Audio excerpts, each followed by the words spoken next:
రేవంత్ రేవంత్ సర్కార్ స్థిరాస్తుల విలువల నిర్ధారణకు ఇప్పటికే కమిటీలు ఏర్పాటు చేసింది. జూన్ 18 నుంచి గ్రామీణ పట్టణ ప్రాంతాల్లో ఆ కమిటీలు క్షేత్రస్థాయి పర్యటనకు సిద్ధమయ్యాయి. ఈ కమిటీలు తమ పరిధిలో ఉన్న వ్యవసాయ భూములు, వాణిజ్య స్థలాలు, అపార్ట్మెంట్లు, ఇతర స్థిరాస్తుల విలువలు మార్కెట్లో ఏ రేటు పలుకుతున్నాయి, వాటి రిజిస్ట్రేషన్ వాల్యూ ఎంత అనే విషయాన్ని పరిశీలిస్తున్నాయి.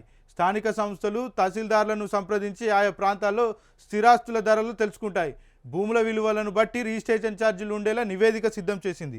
జూన్ 24న రిజిస్ట్రేషన్ ఛార్జీల తుది జాబితా ప్రకటించేందుకు ఈ కమిటీలు కసరత్తులు చేస్తున్నాయి. పెంచిన రిజిస్ట్రేషన్ ఛార్జీల వివరాలను జూలై 31 నుంచి కంప్యూటర్లో అప్లోడ్ చేసి ఆగస్టు 1 నుంచి అమలు చేయనున్నారు.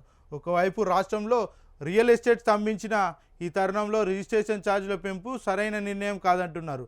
పలువురు అభిప్రాయపడుతున్నారు. ఇది ఇలా ఉంటే మందుబాంబులకు షాకిస్తూ మద్యం ధరలు భారీగా పెంచేందుకు రాష్ట్ర ప్రభుత్వం నిర్ణయం తీసుకుంది. ఇప్పటికే కొత్త బ్రాండ్లతో మద్యం ప్రియులు ఇబ్బందులు పడుతున్నారు.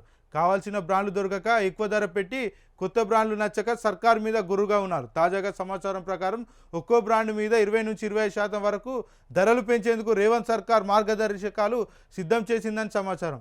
ఒకవేళ మద్యం ధరలు పెంచితే ఏటా ప్రభుత్వానికి రూపాయలు 3,000 కోట్ల నుంచి 3,500 కోట్ల వరకు అదనపు భారం ఆదాయం సమకూరనుంది. ఇప్పటికే రాష్ట్ర ప్రభుత్వం ఖజానాకు ఏటా మద్యం మీద 37,000 కోట్ల ఆదాయం వస్తుంది.